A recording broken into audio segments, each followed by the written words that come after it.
Il est 13 h à Abidjan. Bonjour à tous. Voici les titres de l'actualité de ce jeudi 15 mars.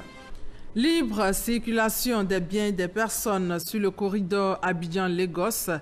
La Côte d'Ivoire enregistre des avancées. C'est le président du Comité national de facilitation du transport routier inter-État qui l'a annoncé lors du lancement d'une caravane de sensibilisation. On fait le point avec Francis Boifo. Corridor Abidjan-Lagos, long d'environ 1028 km. 5 barrages en Côte d'Ivoire, 15 au Ghana, 2 au Togo, 6 au Bénin et 15 au Nigeria. Environ 60 à 75% du commerce de la CEDEAO passe par cette voie. L'État ivoirien a pris des mesures pour faciliter la libre circulation des biens et des personnes.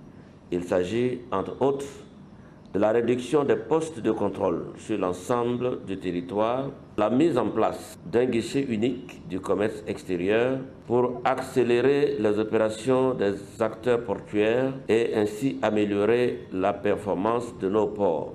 Autant de mesures pour permettre à la Côte d'Ivoire de se conformer aux normes de la CEDEAO. Les normes communautaires, c'est de faire en sorte qu'il y ait 2 ou 3 barrages aux 100 km. Et en ce qui concerne ce nombre de barrages, sur nos corridors, la Côte d'Ivoire respecte ces normes communautaires-là.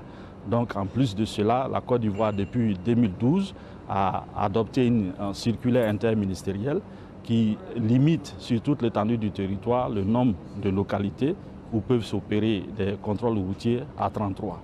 Et cette circulaire est également respectée. Pour préserver les acquis et lutter davantage contre les entraves au commerce le long du corridor Abidjan-Lagos, Alliance Bordelaise et le Comité ivoirien de facilitation du transport routier inter-État organisent une caravane de sensibilisation du 17 au 22 mars prochain dans les chefs-lieux des départements en Côte d'Ivoire, au Ghana, au Togo, au Bénin et au Nigeria. Merci de votre fidélité. On se retrouve ce soir à 20 h.